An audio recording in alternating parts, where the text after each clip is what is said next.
Irmãos e irmãs, que todos estejam bem no amor do Mestre Jesus, em mais um final de tarde, em mais um momento de prece e reflexão com as bênçãos do Pai e dessa espiritualidade amiga que se reúne ao nosso redor toda vez que paramos para orar. E neste momento, como é importante fecharmos os nossos olhos para uma melhor conexão, se desligando do mundo exterior, para que haja uma ligação total com o mundo interior e superior. E mais importante ainda é silenciar a nossa mente, deixar fluir todas as preocupações, esvaziar o nosso pensamento para que possamos captar as maiores, melhores e benfazejas vibrações do plano maior. Hoje, para nossa reflexão, é o capítulo 172 do livro Caminho, Verdade e Vida, pelo Espírito Emmanuel, na psicografia de Chico Xavier, intitulado de Lágrimas. Um belo e profundo capítulo, onde Emmanuel começa nos trazendo uma das passagens evangélicas mais confortadoras, que está em Mateus, capítulo 11, versículo 28, quando Jesus disse: "Vinde a mim, todos os que estáis cansados e oprimidos, e eu vos aliviarei." Esta passagem nos remete ao capítulo 6 do Evangelho segundo o Espiritismo, o Cristo Consolador, quando Kardec nos fala sobre o jugo leve, sobre as causas dos nossos sofrimentos, e o Espírito de Verdade nos esclarece que Deus consola os humildes e dá forças aos aflitos que lhe a pedem. Seu poder cobre a terra e por toda parte, junto de cada lágrima, colocou ele um bálsamo que consola. Então, Emmanuel vem nos chamar a atenção na mensagem de hoje sobre qual a lágrima que será consolada, qual a lágrima que vale a pena deixarmos cair e aprender com ela. E assim, ele nos diz: ninguém como Cristo espalhou na terra tanta alegria e fortaleza de ânimo. Reconhecendo isso, muitos discípulos amontoam argumentos contra a lágrima e abominam as expressões de sofrimento. O paraíso já estaria na terra se ninguém tivesse razões para chorar.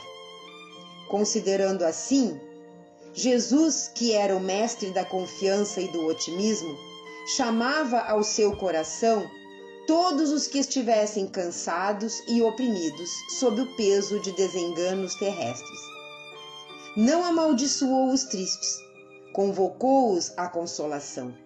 Muita gente acredita na lágrima como sintonia de fraqueza espiritual. No entanto, Maria soluçou no Calvário. Pedro lastimou-se depois da negação. Paulo mergulhou-se em pranto às portas de Damasco. Os primeiros cristãos choraram nos círculos de martírio, mas nenhum deles derramou lágrimas sem esperança. Prantearam, ou seja, lastimaram e seguiram o caminho do Senhor. Sofreram e anunciaram a boa nova da redenção. Padeceram e morreram leais na confiança suprema. O cansaço experimentado por amor ao Cristo converte-se em fortaleza. As cadeias levadas ao seu olhar magnânimo transformam-se em laços divinos de salvação. Caracterizam-se as lágrimas por origens específicas. Quando nascem da dor sincera e construtiva, são filtros de redenção e vida. No entanto, se procedem do desespero, são venenos mortais. Então, uma coisa é certa, absolutamente certa: nós vamos evoluir. Nós vamos ser espíritos melhores. Nós vamos chegar na espiritualidade superior e estaremos ao lado do Mestre Jesus. Agora, quando chegaremos lá? Isso só depende de nós, do nosso passo.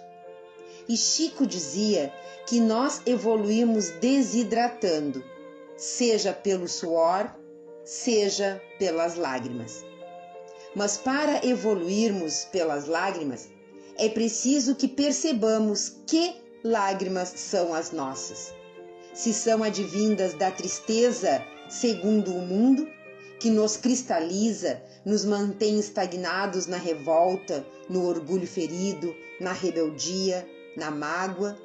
Se são daquelas que corroem a alma, que nos consome por dentro, que leva a nossa energia, a nossa força, a nossa inspiração, ou se são aquelas lágrimas que nos transformam, que resultam na purificação da alma, retirando as mais profundas impurezas do nosso ser, que são um aliviar de pressões externas, um deixar ir daquilo que nos adoece, que aflige.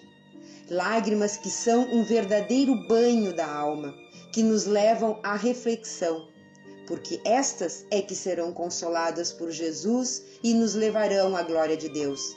Porque estas lágrimas são próprias de quem já está cansado de errar, já está cansado dos maus hábitos, daquele que caminha em direção a Jesus, rogando por seu amparo e fortificação.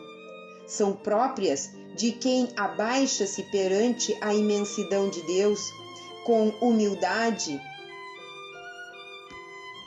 a aceitar seus desígnios, a sua vontade, a procurar fazer sempre o melhor de acordo com a vontade, com paciência, com resignação, comprometendo-se a caminhar na seara do bem e de acordo com a lei divina, ajustando o passo com o perdão, com a indulgência, com o amor, melhorando hábitos, daquele que tem a consciência de que Jesus nunca prometeu facilidades, mas confia na promessa do Mestre de que estaria sempre ao seu lado, carregando no colo se preciso for. Confia nos recursos que o Nazareno oferece para que vençamos toda e qualquer dificuldade, conquistando o tão esperado alívio no final da jornada. Chorar não é problema. Não é sinal de fraqueza, muito pelo contrário. Não é um problema voltar-se para dentro de si em dias mais nebulosos e verter em lágrimas, por tudo o que já foi dito. Problema é não enfrentar as dificuldades da vida em busca só de facilidades. Problema é não suportar e vencer os reveses da vida e deixar passar uma existência sem aprendizado, porque assim como a semente precisa rasgar o seu invólucro, suportar e vencer o peso da terra para tornar-se uma estrondosa árvore, ou a borboleta precisa da mesma forma suportar a dor e o trabalho de sair do casulo para voar livre e leve pelos ares, nós também precisamos suportar e vencer todos os nossos percalços, os nossos pesos, e isso muitas vezes dói, cansa, exige compreensão e dedicação, nos faz verter em lágrimas, mas jamais podemos desistir, jamais percamos a esperança, porque no final tudo dará certo, tudo passará e a luz divina brilhará.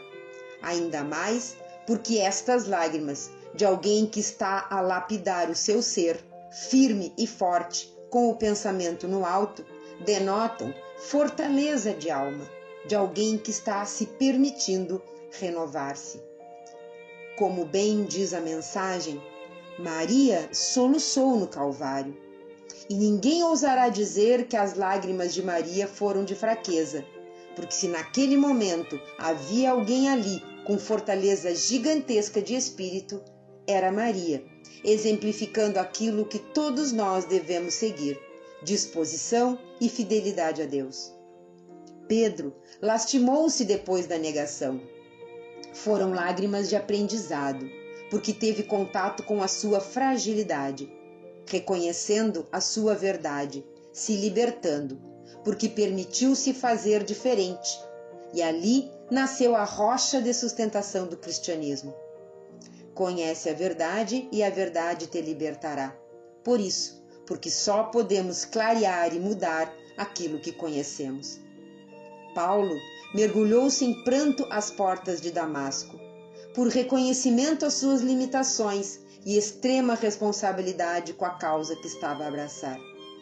Os primeiros cristãos choraram nos circos de martírio, mas nenhum deles derramou lágrimas sem esperança. E aqui está a essência da mensagem de Emmanuel: esperança, dedicação, anseio de melhoria, confiança nos desígnios de Deus, fé, paciência, resignação, resiliência. Se as nossas lágrimas vêm acompanhadas ou seguidas de tudo isso, podemos ter a absoluta certeza de que já estamos sendo consolados, que o alívio virá e que logo, logo, por maior turbulência que esteja havendo aqui fora, nosso coração estará em paz. Obrigada, Senhor. Obrigada, Mestre. Obrigada, Fabiano de Cristo.